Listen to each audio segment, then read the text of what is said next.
Okay, we're ready to start. Well, welcome again. You are here for the Homeless Education 101 webinar, Foundation for Supporting Students Experiencing Homelessness. We appreciate you spending the next hour with us, and feel free to add to the chat your name, the agency, LEA you're with, and your role if you are inclined to. This presentation is brought to you by the Contra Costa County Office of Education, Los Angeles County Office of Education, and San Diego County Office of Education. I'm Alejandra Chamberlain. I'm with the Contra Costa County Office of Education. And I'm Denise Clark, also with the Contra Costa County Office of Education. Good afternoon. And the three county offices make up your California Homeless Education Technical Assistance Center, which is funded by the California Department of Education, and as mentioned, operated by the three COEs. If you want to learn more about the county office of, about the HETAC centers, feel free to visit our website. And I'm going to go ahead and drop that in the links in the chat right now, so you have that handy.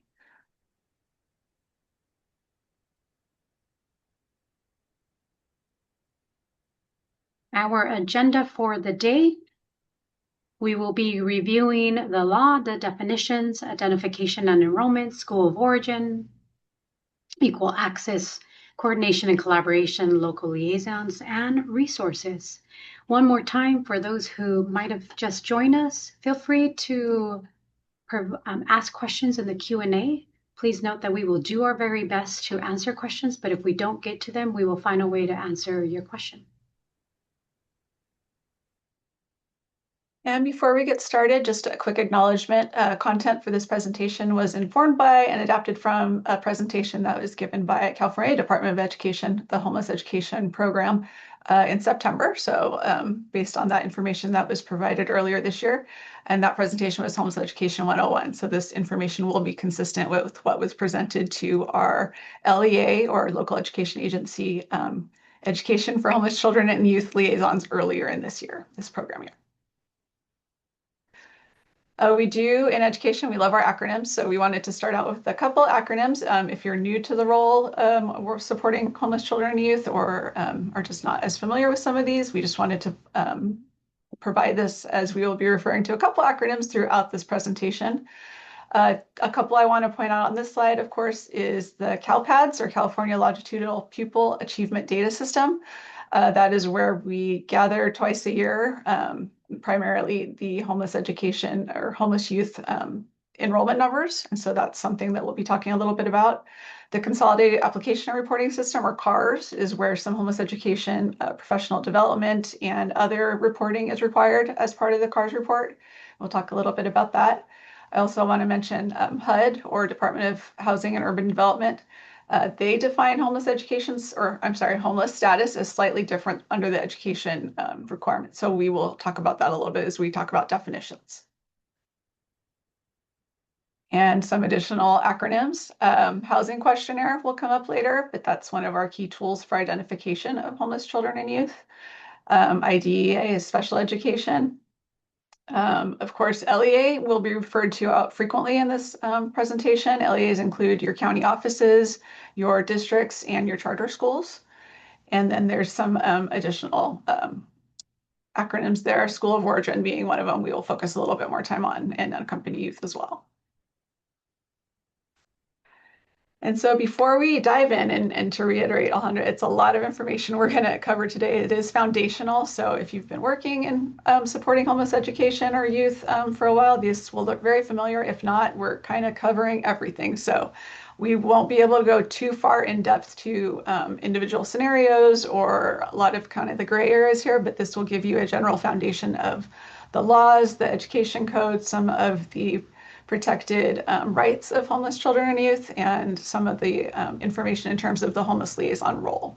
And so we're going to start with really what dictates a lot of this work and a lot of the educational rights and services, which is the McKinney-Vento Act and some of the related California education codes. The McKinney-Vento Act is the federal legislation that guarantees equal access to homeless children and youth to the same free, appropriate public education. This includes public preschool and TK through 12th grade, so any public education program.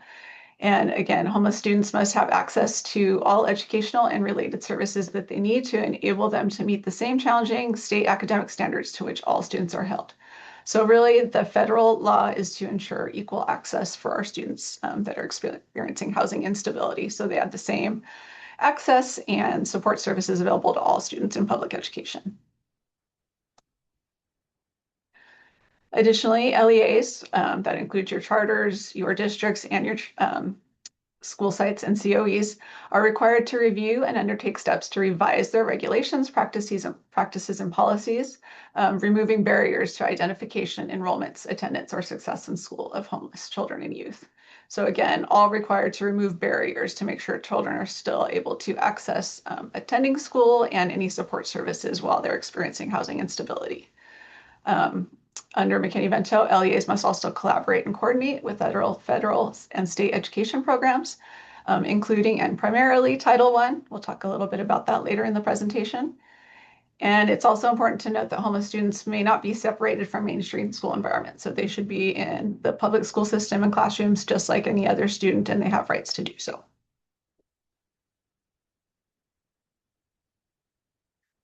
The Education for Homeless Children and Youth Program, or EHCY, one of our acronyms, that is the actual program that's authorized under McKinney-Vento. So McKinney-Vento is the federal law and EHCY is the program. And there is federal funding that goes to states and then is available through a process to LEAs to support that work.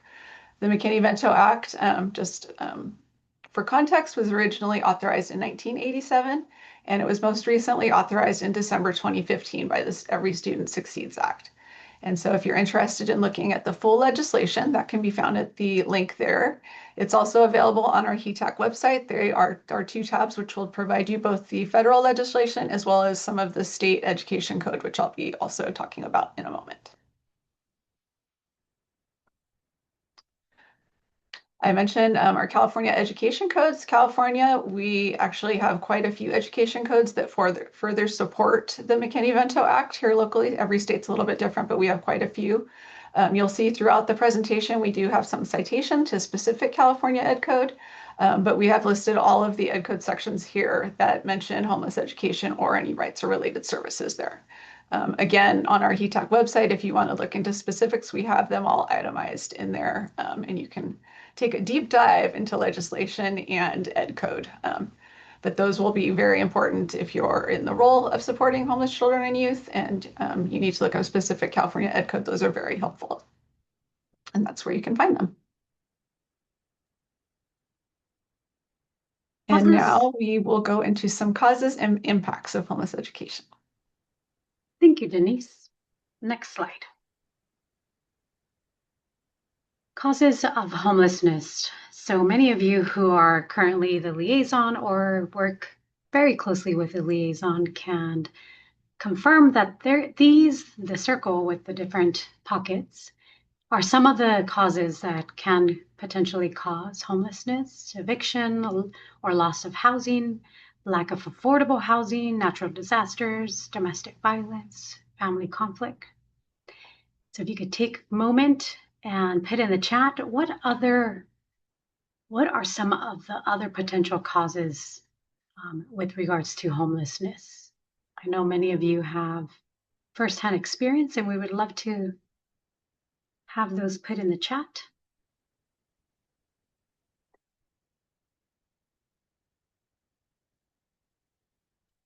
Illness, moving from one state to another, loss of job. Doubling up, transportation. Absolutely.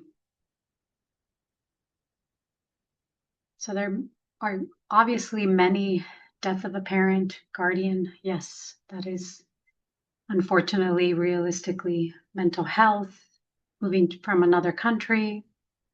Exactly. There are many reasons why homelessness happens, and we know firsthand for those who are working closely with the families that that experience is very, very individualized. Substance abuse, absolutely. Thank you for sharing those different potential causes. Lack of affordable housing for sure, especially at least in the area that we're at in the Bay Area. Housing is definitely one of the big components about potential loss of housing. Next slide. When it comes to our youth who are experiencing homelessness, we want to acknowledge that homeless youth experience disproportionately high rates of unmet basic needs, poor physical health, untreated mental health. No surprise to everyone who added those experiences in the chat, and the list continues. So we want you to keep in mind that housing and the lack of housing and what goes into all that component can look different case to case. And the experience that our youth experience also can look very different depending on what is happening. And so as you're learning the information and as you're hearing this either for the first time or just confirming that you're on the right path in regards to the McKinney-Vento laws and rights and so forth, each case is grounded based on their own experience, and so it's important to keep that in mind as we support children, youth, and their families. Next slide. Challenges for children and youth. So children and youth experiencing homelessness may encounter several challenges, including those that are listed. Obviously, we do see often lack of basic resources, like a safe and stable place to live. And we often do see that because, unfortunately, there aren't enough shelters in our communities. There's not enough rapid rehousing. There's not enough to provide support to the amount of children and youth experiencing homelessness. Limited understanding of how to access available support. We appreciate you being here because part of that responsibility and understanding what resources are available and who to connect to is what we'll go into, with the intent that hopefully we do decrease the amount of limited understanding that families have around the available supports in their community. Stigma, bias, hunger, trauma, parents' hesitation to share their situation due to fear, absolutely, especially in the climate that we are in right now. It's an important component of understanding and going through the process of identification can always, sometimes, I shouldn't say always, but have some hesitation or some delay because it's not easy to acknowledge the experience that a family can be going through homelessness in addition to the climate that we're in, and lack of parent or guardian support when it comes to unaccompanied youth, whether it's support or just they're not present. Next slide. The barriers that are faced, acknowledging that some of the barriers children and youth face are lack of identification, enrollment requirements, and lack of school supplies and transportation are addressed through the McKinney-Vento Act, with the hope that those particular barriers are removed and we're able to stabilize school rights and enrollment and participation. And so acknowledging that, yes, those are barriers, but through this law, it gives us an avenue or a path to address those and remove those barriers. Next slide. Furthermore, here are some educational barriers to keep in mind. If anybody is inclined to, I welcome other suggestions or other barriers that you have seen in regards to difficulties with accessing school, barriers to enrollment, academic challenges, attendance and participation issues. One that we often see, unfortunately, is the barriers to enrollment, when families are missing immunization records, when they don't have all of their documentations to get enrolled. That usually is the start of their experience with education and getting support. And so just acknowledging and being aware of the barriers that our families may face, it acknowledges where there are gaps and how we could potentially start to address and create systems that remove these barriers. Next slide. Thank you, Alejandra. Now we're going to talk a little bit about the definitions and provisions under McKinney-Vento and further supported by our California education codes. And so this is the big one. This is what McKinney-Vento defines homeless children and youth as those lacking a fixed, regular, and adequate nighttime residence. That is really, if you're working with families, you're at a school district, school site, looking at housing questionnaires, that really is the key part here, is looking at the housing situation and determining a fixed residence. That's one that is stationary, permanent, and not subject to change. Regular is the residence, one that is used on a normal, standard, and consistent basis. And is it adequate? Is it sufficient for meeting both their physical and psychological needs, which would be typically met in a home environment? And so that's really the broad definition that all of the case-by-case determinations would use those qualifiers to determine. These are some specific examples that are included in the law: sharing housing due to economic hardship, motels and hotels, private or public places that are not designed for sleeping, trailer parks or campgrounds, cars, parks, and abandoned buildings, and all shelters. That includes emergency and transitional shelters. And so again, going back to our last slide, these all fall under they're lacking either the fixed, regular, or adequate nighttime residence. And then these are some of the more clearly defined examples as you're talking to families about their housing situation when you're looking at the law. Some additional examples can include abandoned in hospitals, migratory children, or unaccompanied youth who qualify as homeless. And so they are unaccompanied, but also living in a situation, housing situation that would not be fixed, regular, or adequate. And then also living in substandard conditions. And you would look for substandard housing, consider things like health and safety concerns, if there's mold or there's no running water or heat, electricity. You could also look at the number of occupants per square foot, sometimes referring to state or local building codes. And so again, looking at the number of people sharing one room or in one, how many families sharing one house, kind of case by case, looking at some of those scenarios or those living conditions to make your fixed, regular, and adequate nighttime living condition a determination of McKinney-Vento. Another term that's defined in the law is unaccompanied homeless youth. This is the definition specific to McKinney-Vento. An unaccompanied homeless youth is a youth that is not in the physical custody of their parent or guardian, and they meet the definition of homeless. And so they are not with a parent or guardian, and they're living in a situation that is not considered fixed, regular, or inadequate. You would look at both of those qualifiers to then determine if they would be considered an unaccompanied homeless youth under McKinney-Vento law. Specifically, unaccompanied youth should be assisted by the liaisons, and we'll talk about liaison roles and responsibility a little more in detail later on in this presentation.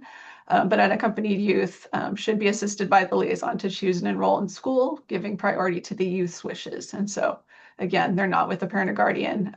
They have their own say in where they would like to continue attending school, and liaison should support them in that decision.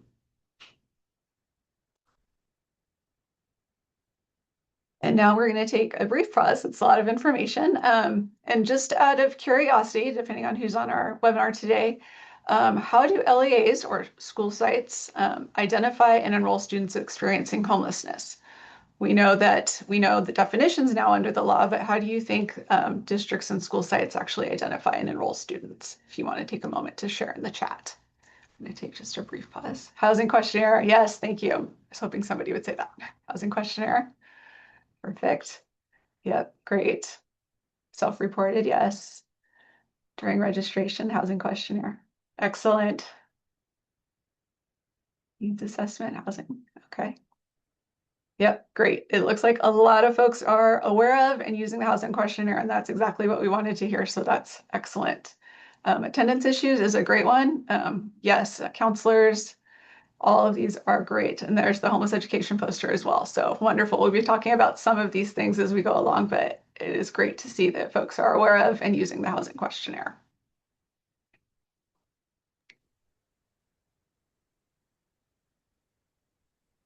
All right, perfect. So now we were going to talk a little about identification and enrollment, and that's the perfect segue, and I will pass it back to Alejandra. Absolutely appreciate everyone saying housing questionnaire. And there were a couple difference in regards to, is it the counselor who's providing it when they're checking in with their students? Is it the registrar or all the others that listed in the chat, and all of them, right? There are so many creative ways that I've heard from district liaisons, directors of student services around what creative ways they can implement the housing questionnaire. They can identify students who are experiencing homelessness and make sure that they're getting the support that they need, because ultimately that's the intent, right? And acknowledging that the LEAs are required to identify and immediately enroll and provide support and services to homeless children and youth. Acknowledging that there are many varieties of how you go about this. The takeaway from this slide is ensuring that LEAs know that the housing questionnaire is a requirement for identification.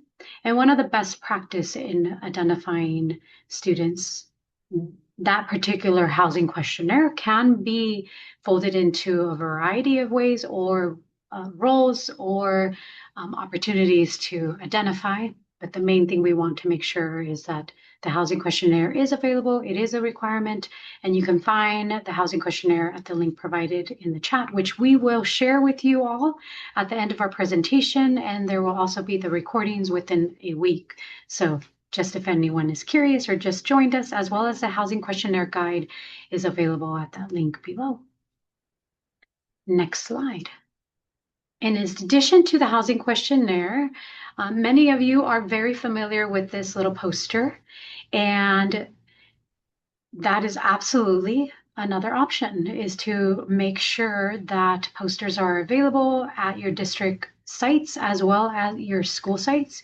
You can request a poster by visiting that link, which will be in the presentation and available after. In addition to your district and your school site, we also encourage you to coordinate with your shelters, your public libraries, food pantries, anywhere you think that would bring awareness and exposure to families knowing their rights. I know that there are different implementations around the poster. Some districts have created their own poster because they want to make it more youth-friendly, and some districts have stuck to, or have used this particular poster. And all options are absolutely welcome. The intent is make sure posters are available, make sure families are aware, remind your districts to have them in a space where the families can easily see them and read them. And then, of course, if you're still curious about other strategies for identifying students, you can review the PowerPoint that we provided in this slide that gives you even more techniques. Next slide. Once you have identified students, you now need to enroll them immediately, regardless of documentations. I know we talked about or mentioned that documentation can be a barrier. And what we want you to take away is that it shouldn't be a barrier for the purpose of enrollment. Homeless students are not required to have the documents necessary for enrollment at the time they are seeking enrollment, and they can absolutely be enrolled and attending. And when we say actual documents, we are referring to the school records, the health records, proof of residency, guardianship, and other documents. Homeless students are to be enrolled, as we mentioned. And when we say enrolled, is attending in a seat, ready to learn. Next slide.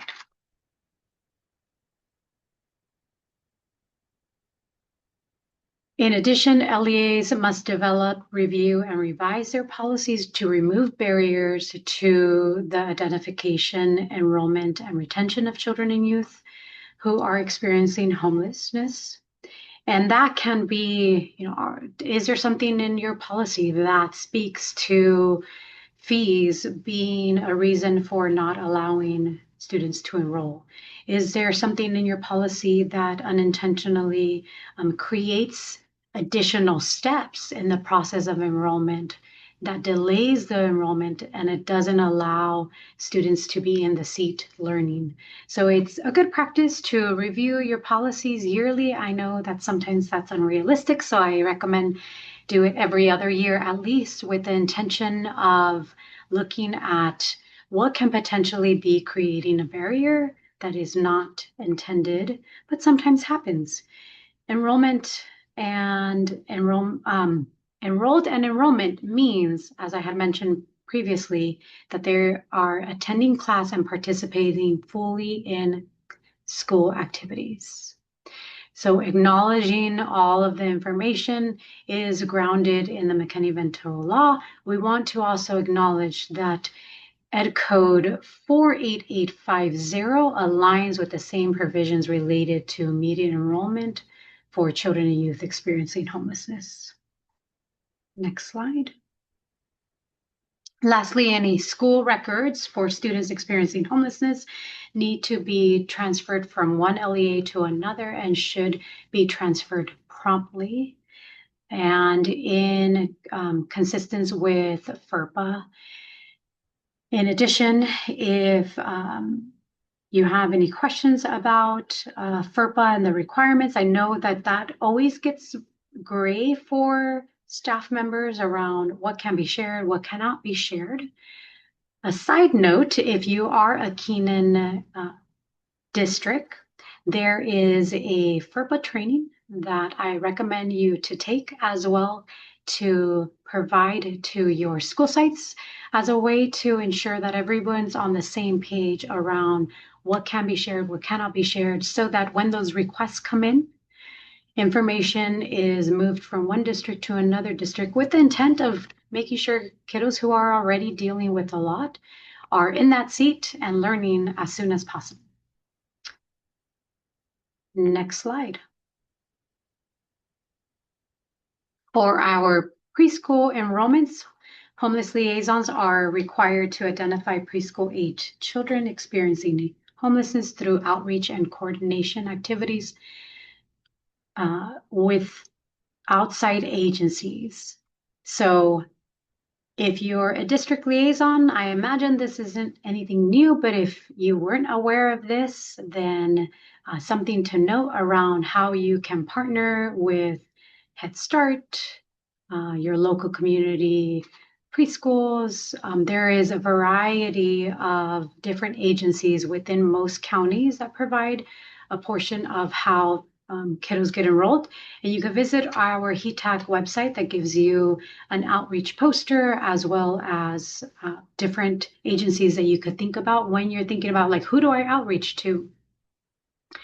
And in addition to those individuals or those agencies that I mentioned, you also want to make sure that you're coordinating within your agency as well, and for the agency, for the preschools that your LEA runs.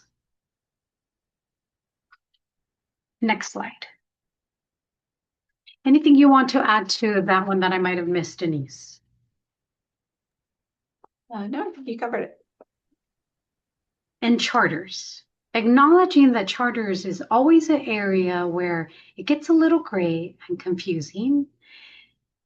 What we want you to be aware of that with charter schools, they are either an LEA that is authorized by a district or a county office of ed, or individually. But regardless, they are required to implement the requirements of the McKinney-Vento Act to ensure that homeless students have access and can be successful in their education. Services include those both for students who become homeless while attending a charter, as well as for homeless students who wish to enroll in a charter school.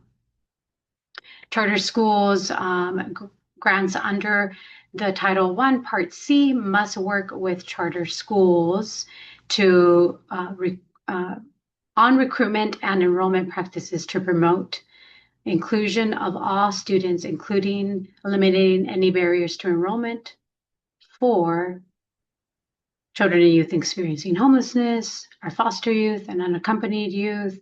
The main thing is they are responsible to implement those requirements around McKinney-Vento. Where it gets pretty tricky is around enrollment when they have met their capacity. And in a typical LEA, when you, as a district, have met your capacity at one school site, you often then expand your search to look at what other school within your district has available spot. You can imagine with the charter, if they don't have multiple charters within close boundaries, it becomes a difficult process. And so that's something to be aware of. And while McKinney-Vento definitely acknowledges the immediate enrollment, we also acknowledge that LEAs can't displace one kid to enroll another kid. So something to keep in mind as you navigate charter schools. Next slide.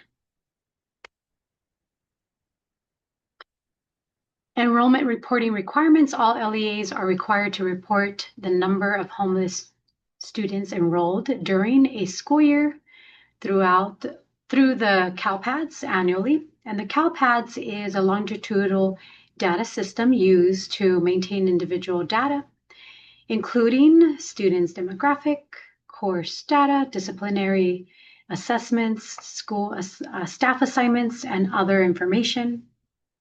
And it is important to upload as often as an LEA can to ensure homeless students are identified and receive support. Next slide.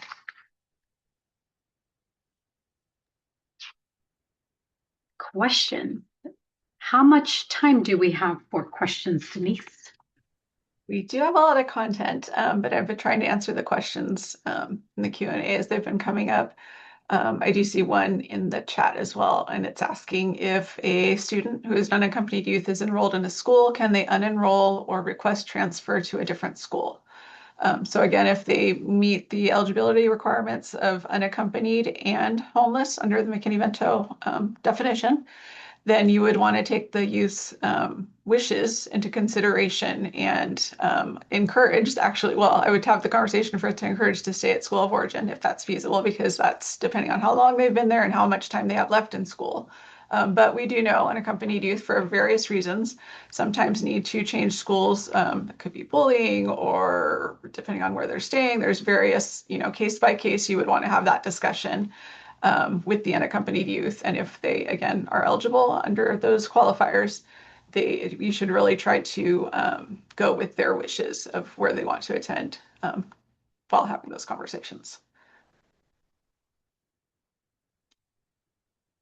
And so I do see one more question, but I will see if we can get to that on our next break. Because I know we have quite a few more slides to go. So I'm going to keep that in the Q&A, and we will see if we can get back to that one in just a few minutes. So school of origin, which I mentioned in response to the unaccompanied youth question, school of origin is defined both in McKinney-Vento and California Education Code as the school the child or youth or unaccompanied youth last attended when they were permanently housed, the school they were last enrolled, or a school that they had a connection to within the past 15 months. So there's a couple different options there. But of course, if at all possible, trying to look at the school that they were most recently bonded with, if they attended for a significant amount of time.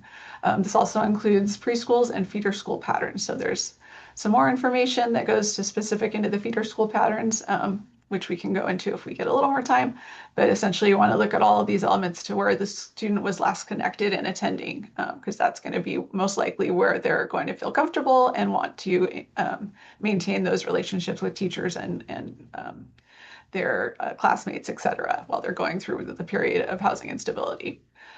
Students have the right to stay at their school of origin the entire time they are homeless or until the end of any academic year in which they move into permanent housing. And so again, if a student loses housing halfway, or I'm sorry, is homeless at the beginning of the year, gains permanent housing halfway through the current school year, by law, they will be allowed to continue at that school till the end of the school year. And so again, they have school of origin rights under the law. California Ed Code 48852.7 aligns with this provision to allow homeless youth, if they're now permanently housed, to remain at their high school through graduation. So in addition to staying at their school of origin through the end of that school year, they would be allowed to stay if they're in high school through graduation, again, if it's in their best interest of the student and if the parent, guardian, or unaccompanied youth has requested it. And so then again, just a couple other things to consider. When a student becomes permanently housed again, they still maintain some of those school of origin rights. If a student is sent to a school other than that requested by the parent, guardian, or unaccompanied youth, the LEA or school must provide a written explanation to the parent, guardian, or unaccompanied youth of its decision to and their right to appeal. So we'll talk a little bit about that further on in the presentation. But again, if the school is not in agreement with where the student or the parent wants the child to continue attending, usually school of origin, then there is a process to which the LEA must provide a written explanation of why that is, and what the decision is, and their right to appeal that decision.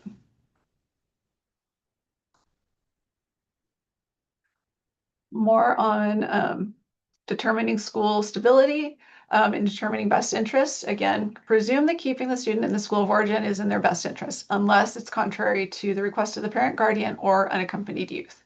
And so case by case again, but we always presume, first off, that school of origin would be in the best interest, taking into account any extenuating circumstances or the wishes of the parent, guardian, or unaccompanied youth. So having those conversations. Considered student-centered factors like including the impact of mobility on achievement, education, health, and safety.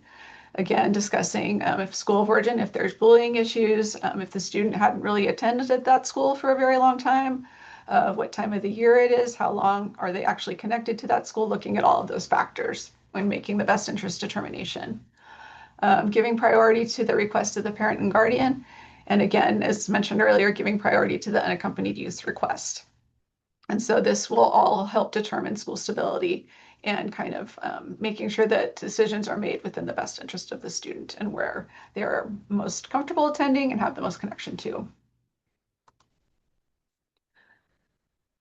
And then again, if the LEA determines that it is not in the student's best interest, the LEA, in conjunction with the liaison, and this will fall under the liaison rules and responsibility that we'll go into more in depth later, they must provide a written explanation of the reasons for the determination in a manner that is a form that's understandable to the parent, guardian, or unaccompanied youth, and that includes the right to appeal.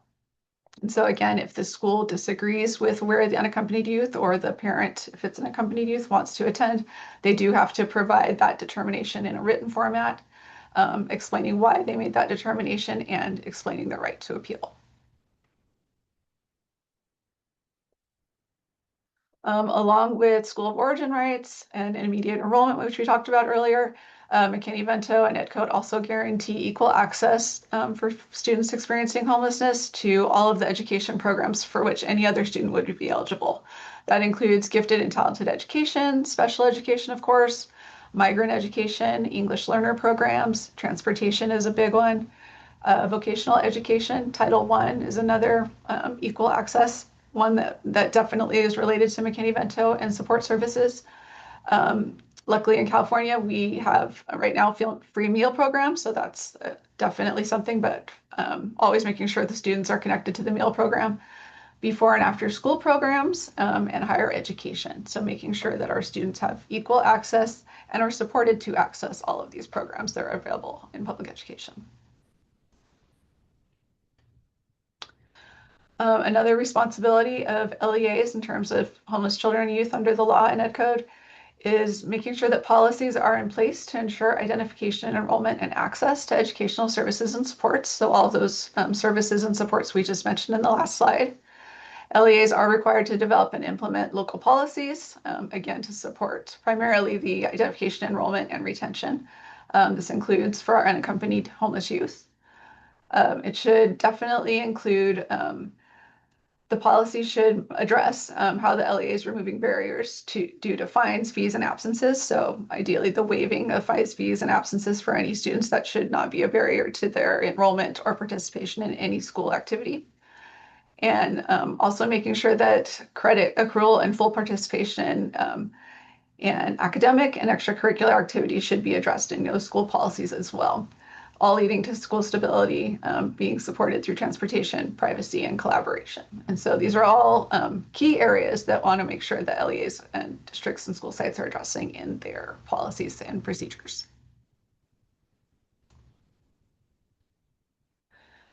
Again, both LEAs and their liaisons must implement these policies, so making sure that that these are reviewed often, which is the third bullet here, making sure that policies are reviewed and revised often, especially after any state or federal laws have changed pertaining to homeless children and youth.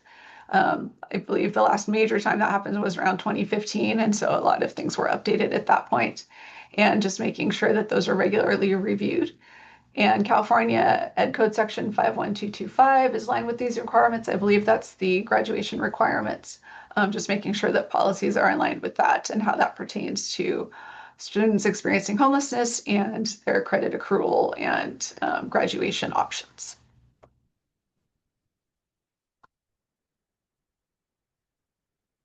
Transportation comes up as really a key related service relating to students experiencing homelessness.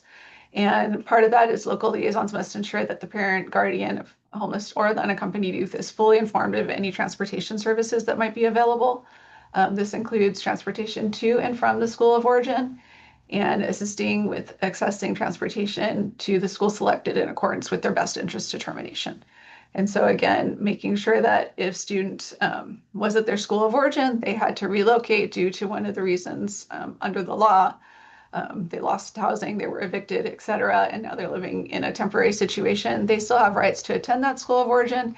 And if transportation or distance is a barrier, they need to be provided with that if it's requested by the parent to remove that barrier to access.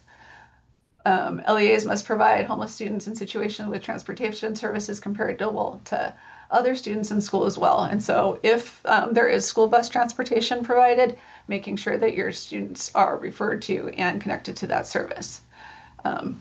We know that a lot of public schools now don't have public transportation, but if it's available, making sure that students experiencing homelessness are able to access that like everybody else as well. LEAs must provide transportation to and from school of origin, including until the end of the year when the student obtains permanent housing at the request of the parent or guardian or at the liaison's request for unaccompanied youth. And so again, if a student was attending their school of origin and being assisted with transportation and then gets permanent housing halfway through the year, but that permanent housing is, outside of the school boundaries or they need assistance with transportation, they still have rights to that through the end of that school year. So making sure that they're being assisted with that.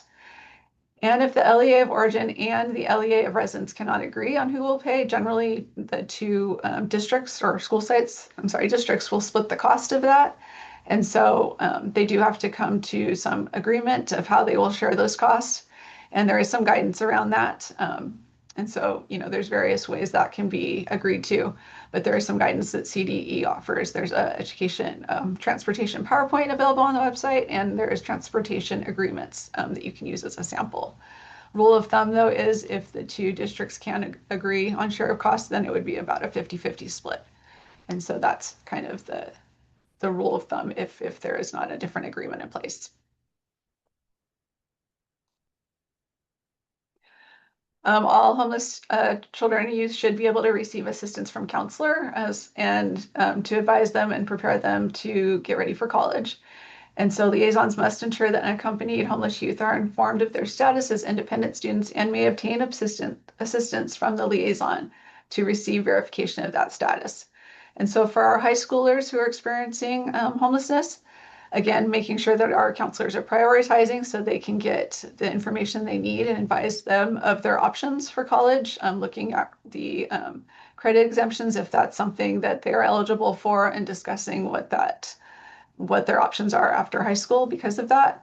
And also making sure that our unaccompanied homeless youth do understand that they are independent students for the FAFSA, and that they can get a letter from their liaison to verify that status if that's something that they need for financial aid purposes. Too much information to go into today. There's a whole PowerPoint on it, and we do have other resources on the HETAC website as well that we will share with you. But definitely, if you're a school counselor on the call today, if you have time to go over that webinar, that will help you as you're meeting with your unaccompanied or your students experiencing homelessness that are in high school and need some of that additional guidance and support. Quickly, dispute resolution. This could be a whole session in itself because every situation is so different.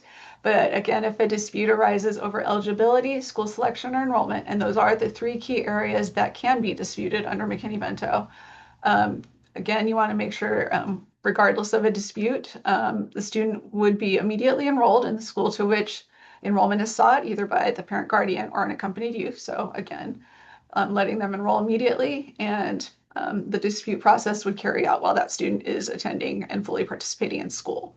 The parent guardian or unaccompanied youth, again, must be provided with a written explanation of decisions made and how to appeal those decisions.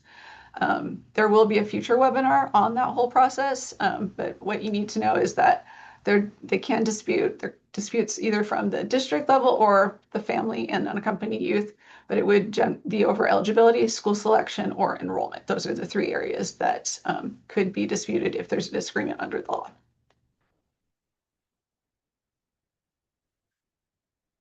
A little bit more about the process. If a dispute is appealed at the district level, then the appeal would be referred to the County Office of Education. And then if the dispute is appealed again, it would be referred to the state coordinator. So there is kind of a three-step process there.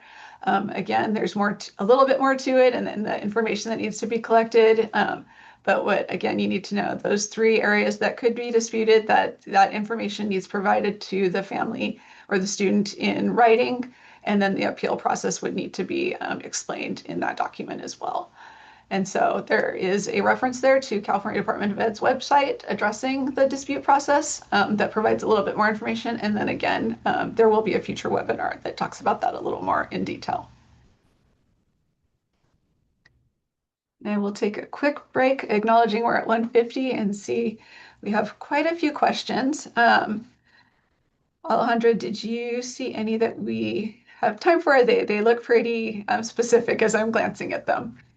I can continue, and if you want to try to answer any in the actual Q&A, that would work. There are some in the chat that we could answer now if you want to.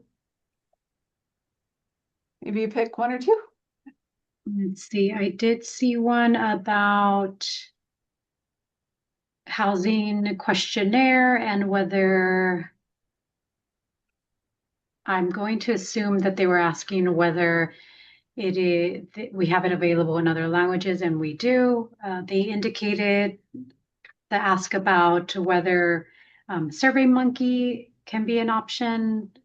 That is to the discretion of the district and how they move forward with providing the completion of the housing questionnaire. We do acknowledge that it should still be provided as a paper format as well, in addition to other possible options. And if a student, an unaccompanied homeless youth, is enrolled in a school, can they unenrolled or request a transfer to a different school? I think I answered that one earlier. Oh, did you? Okay. But again, the unaccompanied youth, you would want to have those discussions. Again, the default is we would want to encourage school of origin to maintain that school of origin placement if that's what the youth wants. There might be, like I said, different reasons you'd want to take into account to determine that best interest. but they do have as their own decision maker if they're an unaccompanied youth. Oh, and Carmina is commenting. Thank you, Carmina, for jumping in the chat there. But yeah, they do have the rights, but you would want to have those conversations and find out why they don't want to stay at school of origin if they're choosing and want to enroll at a different school and really have that deep conversation.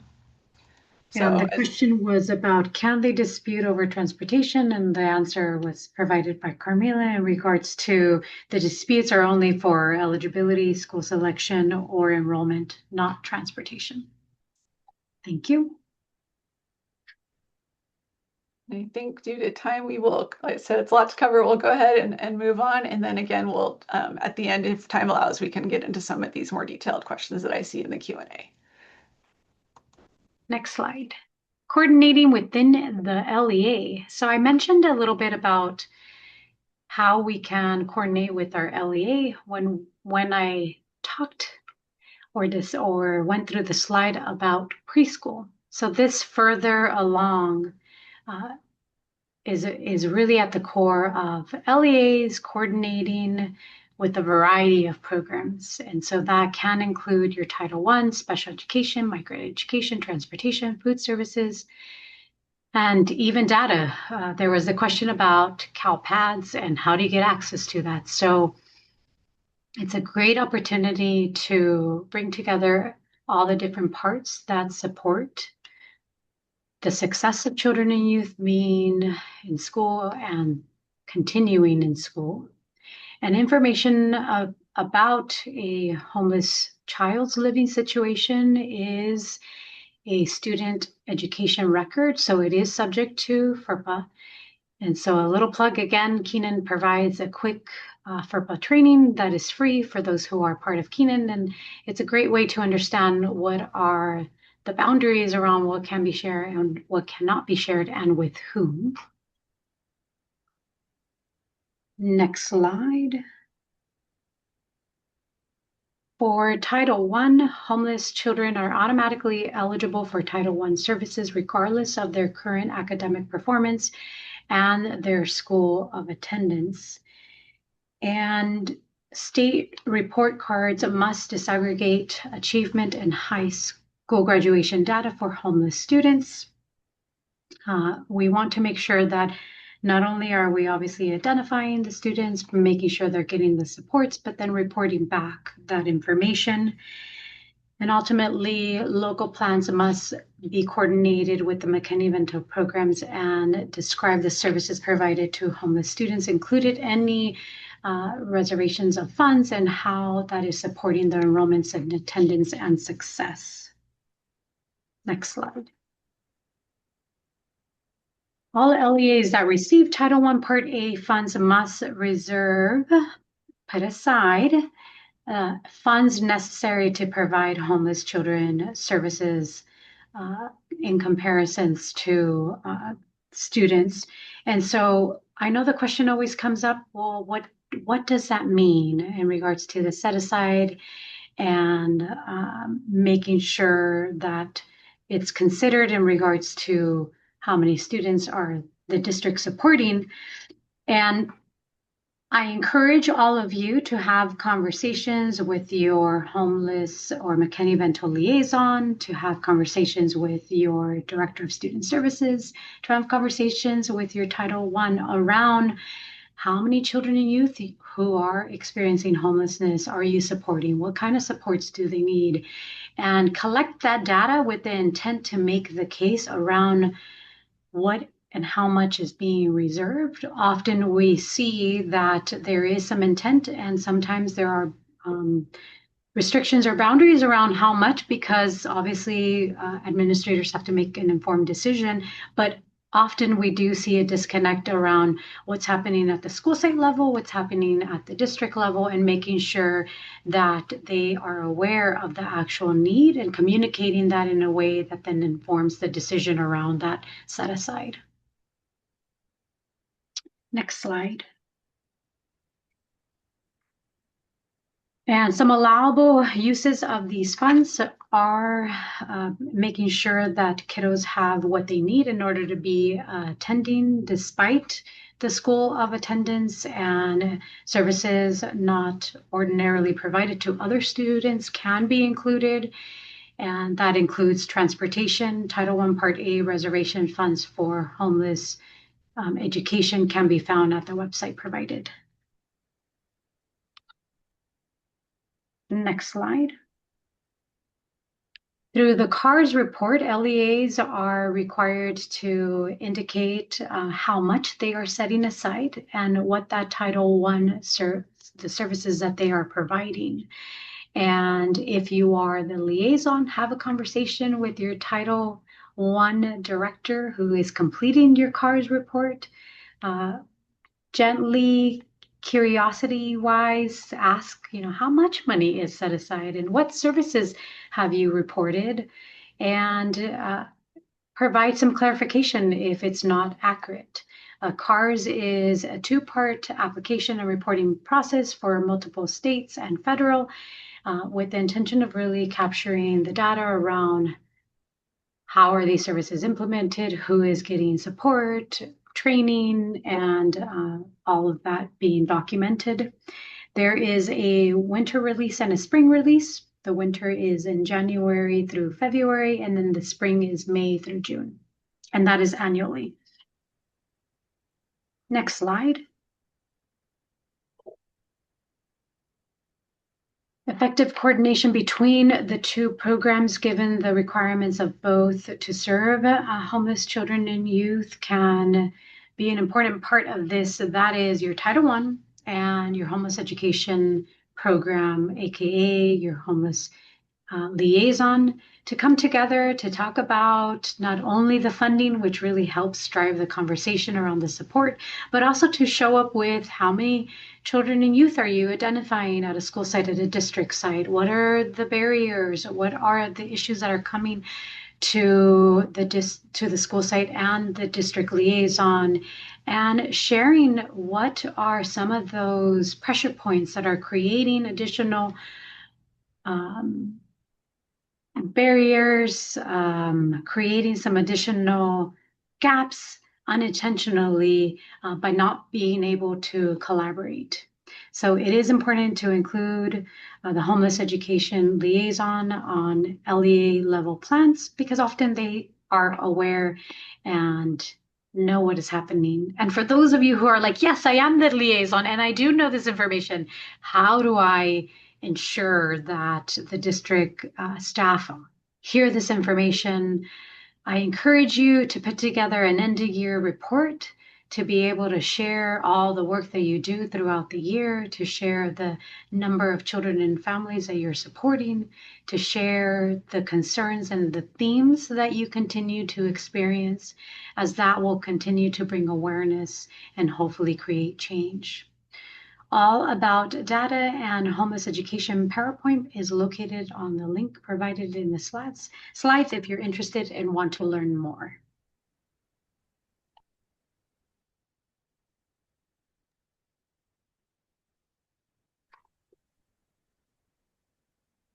Denise, is this me or you? I have it on my slide as you, but I want to double check.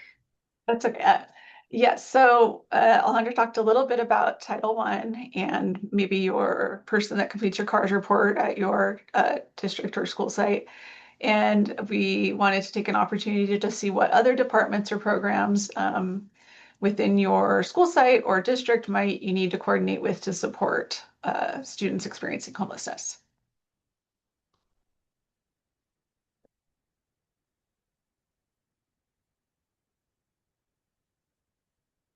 Give it just a minute to see if we get some responses. Housing, nurses, and SPED. Yeah, so SPED would be, oh, I see that came, would be an internal at your district. Definitely if student needs to be evaluated for special education or is already receiving special education as an IEP, that's definitely a department you'd want to coordinate and connect with to support them. And then outside of the education system, housing, nurses, public health, if they need assistance getting immunizations, connecting them to those other county level or community services as well. Human services, public health, definitely. Case managers and social workers, whether those be via the education system, if there's case managers, academic, or if there's any behavioral partnership with behavioral health where you have some case managers or social workers on site, that would be a great connection to support them. Definitely counseling and mental health, yes.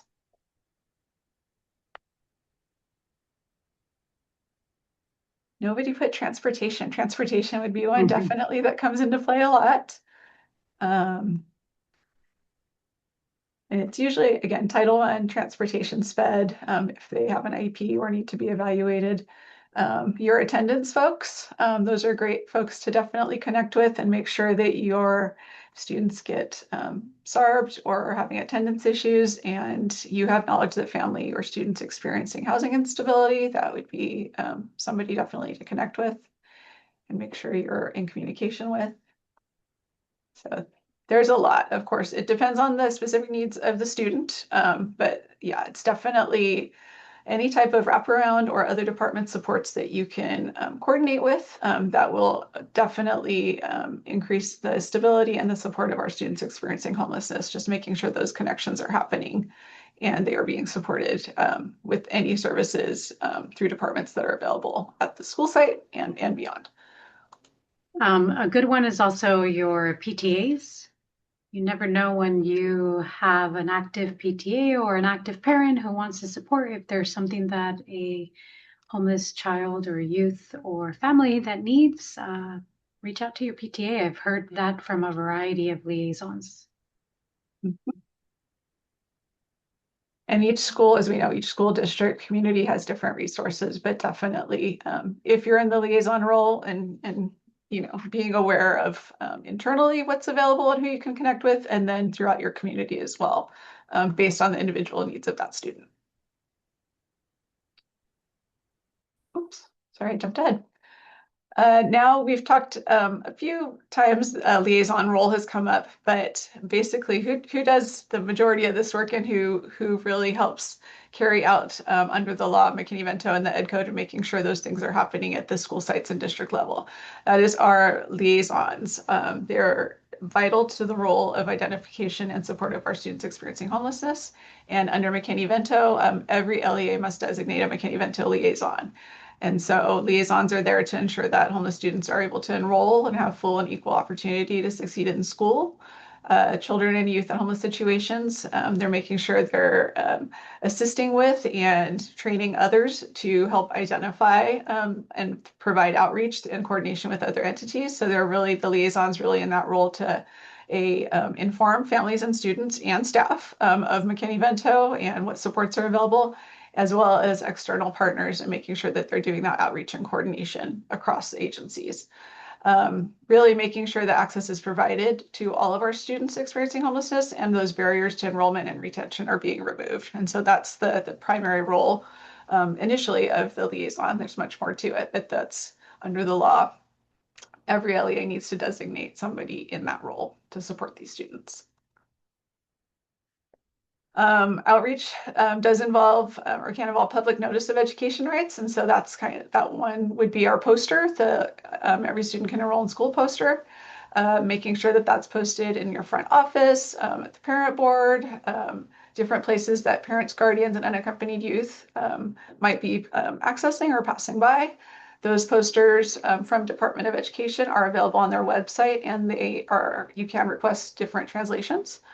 Parents and guardians should be informed of all educational opportunities and transportation services. And so that's twofold, making sure public notice is posted and readily available to inform families and students and partners and staff of their rights under McKinney-Vento, and then to making sure which is more case by case, informing students of and families of educational opportunities and transportation services, which would be, more specific to your district or your school site and what's available. So always making sure that public notice is up, and then second step again would making sure you're informing folks of those educational opportunities and programs and transportation services that might be available to support them locally. A big piece of the liaison role is making sure that any staff or school personnel providing McKinney-Vento services receives professional development and other support. That is everybody from your front desk staff to your teachers. Really, any school personnel should be receiving professional development and be given that information so that they are aware of the rights of students experiencing homelessness and who you are, if you're the liaison, how they can reach you, what your role is, making sure they have that information, ideally at the beginning of the school year, and then, sending out some information throughout the year to make sure folks are staying aware, and you're providing professional development opportunities, whether that be at staff meetings or formalized meetings throughout the year. We want to make sure that children, youth, and family have access to and receive educational services for which they're eligible. That also includes, as we mentioned earlier, preschool students. So that includes your Head Start programs, early intervention, and other preschool programs. Head Start also has a federal mandate under McKinney-Vento to enroll and make sure they're serving homeless students or students experiencing homelessness. And so that's called out specifically for Head Start. But again, any early ed programs that are occurring on school campuses, making sure that students have access and they're being connected to services. An additional role of the liaison is to help with referrals to our partners, which is healthcare, dental, mental health, substance abuse, housing, and other services. And so, again, many responsibilities of the liaison, all the way from identification, professional development, informing families and students of their rights and services, and then, of course, connecting them to our partners in the community for additional support and services. A big one that does tend to come up is immunizations. And so, again, students who are experiencing homelessness should have immediate enrollment, even if they don't have their immunizations up to date or cannot show you proof of those. But the liaison role then would be to, if they are immediately enrolled and don't have proof of that or need assistance obtaining those immunizations, the liaison would need to assist them with accessing either those records or to get their immunizations. That's the main role of the liaison. The liaisons themselves participate in professional development and technical assistance, attending these trainings through HETAC. There's other trainings provided by California Department of Ed. And so making sure that the liaisons are continually participating in professional development as well. Continuing to coordinate and collaborate services for homeless children, youth, and their families. So that's internally at your school site, your district, as well as with your external partners. And then liaisons also have to collaborate or get to collaborate, I should say, with state coordinator, community agencies, and school personnel. So large role, of course, and every LEA has to designate a liaison, as was mentioned earlier. Very important job, vital to this work. Liaisons also play a role in the dispute resolution process, making sure that families are supported through that process, have the information that they need, and students, and kind of their role in that, and making sure that the process goes along and is resolved. A lot of follow-up required. Making sure that families or students have access to transportation if that's a barrier to attending their school of origin. And a lot of support for our unaccompanied homeless youth from the liaisons. So making sure that they're enrolled in school, that those questions come up a lot for enrollment, and staff might be calling you to see can they enroll themselves? And yes, if they're unaccompanied homeless youth and they meet the eligibility under McKinney-Vento, from that definition, both unaccompanied and homeless youth, they can enroll themselves, but the liaison would need to be connected and assist them if needed in that process to remove any of those barriers that prevent them for enrollment and or any transferring of their credits and making sure that they're supported with that process. And as I mentioned earlier, the liaison role, there's a lot that goes behind that, and they have a lot of responsibilities in terms of implementing McKinney-Vento and EHCY, or Education for Homeless Children and Youth. And so we do, I just wanted to say, if you wanted to really take a deep dive into that role and all that is required and all of that responsibility that that role holds, we do have a tip sheet through HETAC. It's a couple pages long, but we do go into each section there in terms of strategies for implementation, what the actual responsibility is, and then some related resources. And so that's available on our website, which I will drop the link in the chat in a little bit. But that goes into detail about the law, the requirements, and some related responsibilities and implementation strategies.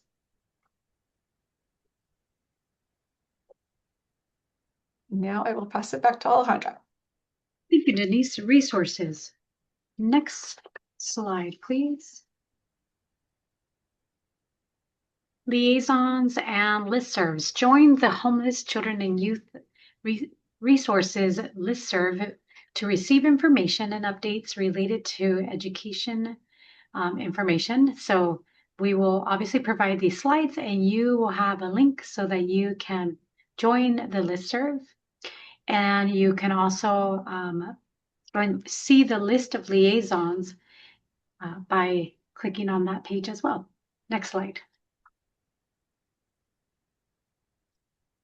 General homeless education information can be found on the CDE Homeless Education website. You can also email the General Homeless Education email address at homelessed@cde.ca.gov.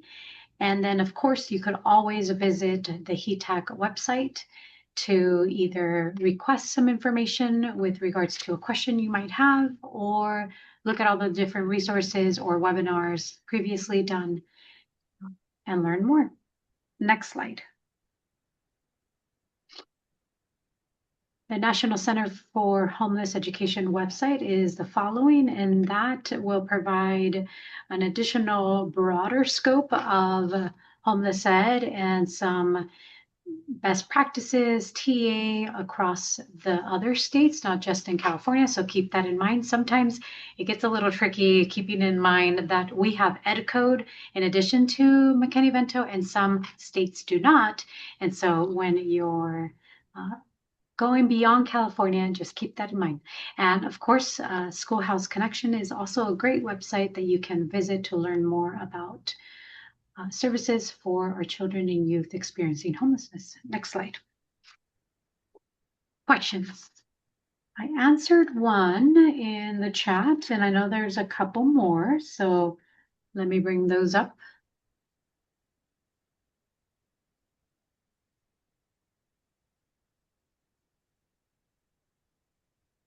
So we'll start with like an easier one. Can transportation be offered to the local attendance school?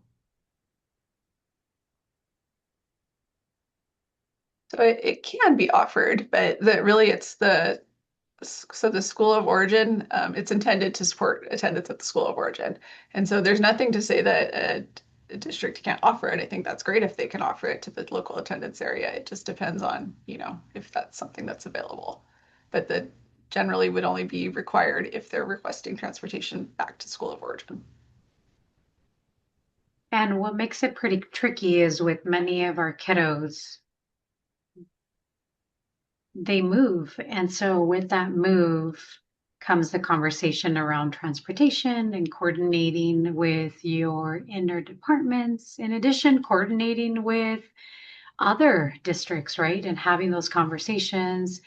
And then to add a further layer, we often don't know if that particular residency is going to be short-term or long-term, whether they will move to a different district. And so absolutely the best thing that you can do is have a conversation, hold a meeting. I know that in the foster world, they refer to these meetings as bids, and you can do a very similar and provide a similar meeting style with our McKinney-Vento students to encourage the conversation around, is it in their best interest to stay in the school of origin now that you know that they've moved to a different district? And what are the barriers that are coming up for that particular child in staying at the school of origin and what are some of the barriers that can potentially be removed? And then also, what is working well that really makes sense to keep them at their school of origin? I had the pleasure of attending a bid right before this webinar, and it was an amazing experience to see a director of student services lean into the conversation, hear the caregiver, and then come to a conclusion around it absolutely made sense to keep the kiddo in their school of origin and figure out transportation. And sometimes it works and sometimes it doesn't. And so having that flexibility around the conversations that are important that inform the decision. Yeah, and always keeping the student's best interest in mind as and it really is, like she mentioned, the best interest determination meetings. If you're able to do that, just having everybody in the same space, sharing concerns, talking about the logistics involved, and seeing, is it really something sustainable for the youth that's going to enable them to access their education and or extracurriculars that they're involved in, just making sure that gives you that space, because everything's so case by case when it comes to kind of making those determinations.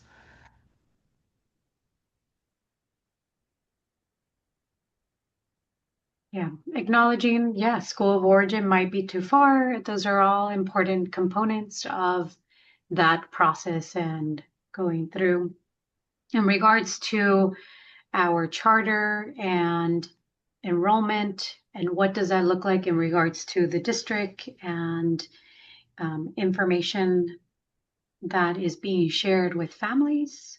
If you are the charter school liaison, I welcome you and encourage you to have a conversation with the district to understand how you can partner and support the families in your community, and acknowledging that families will and often want to go to a school site that's closest to them. Sometimes it's not, but in that process of identifying, enrolling, and the dispute allows any LEA to be in compliance with the law, but also move through the process of whether the family is McKinney-Vento eligible, and whether it is in their right to school to stay in their school of origin, and then determine if there needs to be further steps in regards to potentially it becoming a dispute.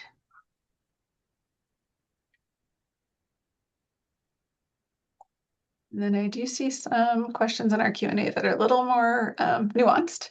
Yes. And so I think we can try to answer those at the end here, but I'm going to skip ahead a few slides just to make sure we get them in. We did just want to take a moment. Hopefully, you got some good information or reminders out of this call today. But if you would like to, please share in the chat maybe one key takeaway from today's webinar or an action step you might take as a result of our time together today.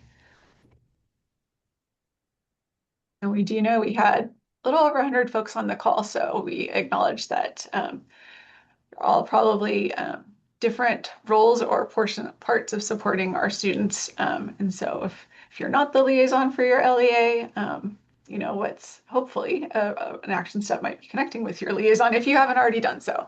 But if there's any other aha moments or key takeaways, please feel free to share those in the chat.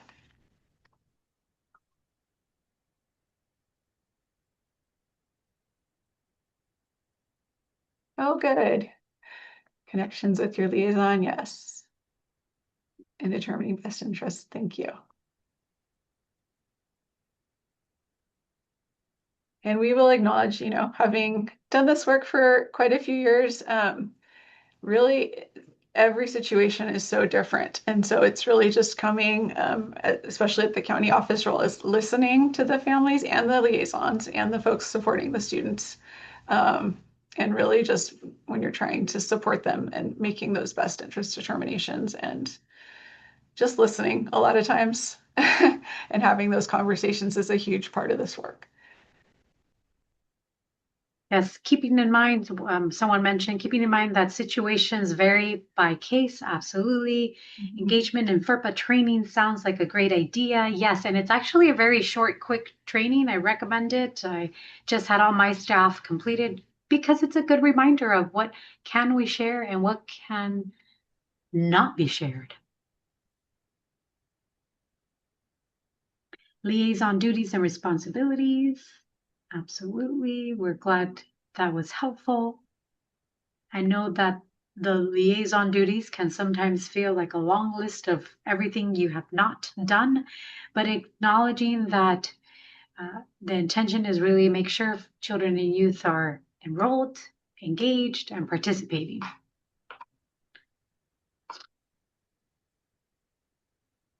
I'm going to put in the chat our survey. Oh, thank you. That's my next slide. We do want to make sure quickly before we hit the survey, just to let you know, our website, which I dropped in the chat a few times, we do have really in-depth resources for a lot of what we talked about today. It was a lot to cover in one session and go too deep into any one of those areas. But Title I Part A reservation funds will be our next webinar coming up on February 18th. And so if you want to deep dive into Title I and how that relates to supporting your homeless children and youth, that would be a great one for you to attend. And we will drop that link in the chat as well, but that's coming up next month. And then here, I'll already dropped the link in the chat there, but here is also the QR code for our webinar evaluation. Again, acknowledging it was a lot to cover, so probably a lot of rapid fire information. But we hope that you either got some great reminders out of this, or if it's new information for you, we hope it's there are some key takeaways of who to connect with in your role, whatever that may be at your district or school site to support homeless children and youth and families. And then I will also drop the link for the next webinar in the chat, just in case you haven't already accessed that and you are interested.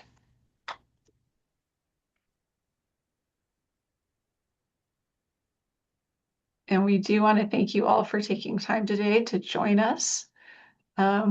We will take a few minutes to answer any remaining questions.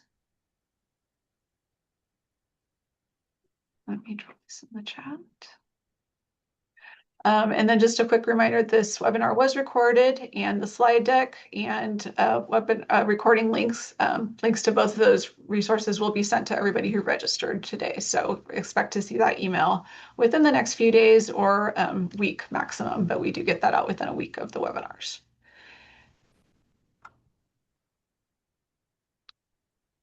And then I think we'll, since these are pretty specific questions that are showing up in our Q&A, if there are any general questions, we have about 2 or 3 minutes for general, and then we can go ahead and maybe stop the recording and answer some of these more detailed questions that are showing up in the chat in the Q&A. We'll leave the chat open for just a minute if there's any general questions. I got to thank you. So thank you for attending. You have a great rest of your day as well. And in particularly around the questions that we have in the Q&A, really at the core is going back to the definition around McKinney-Vento, fixed, regular, and adequate. So the participant shared some experience around their LEA and identifying families and whether the families are being truthful around where they live. And I'm going to indicate that the best path for any LEA to, one, ensure that they are serving children and youth, but also are staying in compliance with McKinney-Vento, is to focus back on, is the family giving you information that indicates fixed, regular, and adequate? And what documentation are you keeping to indicate that they have not either met or are meeting the fixed, regular, and adequate to be eligible for McKinney-Vento? I know that often our liaisons are then faced with the intuition or the information that someone might share with them, or you know, a neighbor. I mean, you know it. We are all aware information comes to us as liaisons because it just does. And so again, keep it grounded back to the fixed, regular, and adequate. Follow the process around compliance. If you are truly aware that they are not eligible, then move forward with a dispute. That allows the families to still provide the documentation and go through a process that allows them to confirm that, yes, they are eligible, even if the district is saying they're not. But it removes the personal potential bias that can feel tricky to navigate when you document that. I hear you, family. I understand that you are telling me all of the information you shared. And based on what you are telling me, I am making the decision that you are not eligible, and here it is in writing. And then it moves forward to a dispute process. Of course, that's always our last result. We want to make sure you have the housing questionnaire, you do an empathy interview, you meet with the family, you sometimes I've heard of districts going and doing a home visit because that's just the next best step. But you try all of that before you go to a dispute. And yes, a dispute is a potential reasonable path if indeed you believe that the information that has been shared is not truthful. And again, all while the student is enrolled and attending. So making sure that you go through all those processes. Yes, So I absolutely acknowledge that we will have a dispute webinar coming up soon. So I welcome everybody to attend, because then it reminds you that there is already a built-in process in your board policy and in how CD would like us to navigate those disputes, so that it takes away that biased potential component and it allows the family to get heard. It allows for the district to share the information that they have and navigate it in a way that hopefully comes to a resolution. we are now at 2:29. We want to thank you for taking your afternoon to spend with us and get some more information. We hope you have a great rest of the day. Again, I want to refer you all to the HETAC website if you want to take a deep dive into any one of these eligibility or liaison responsibility areas, LEA or liaison responsibilities. And you can also find all of our webinars, either previously recorded or upcoming on there. So we welcome you to join us. There's also a Q&A section there if you want to send us some questions. We're happy to respond to you individually. And with that, I think we're going to say good afternoon, and we hope to see you on a future webinar. Thank you, everyone. Have a Thank wonderful you. day. Have a great day.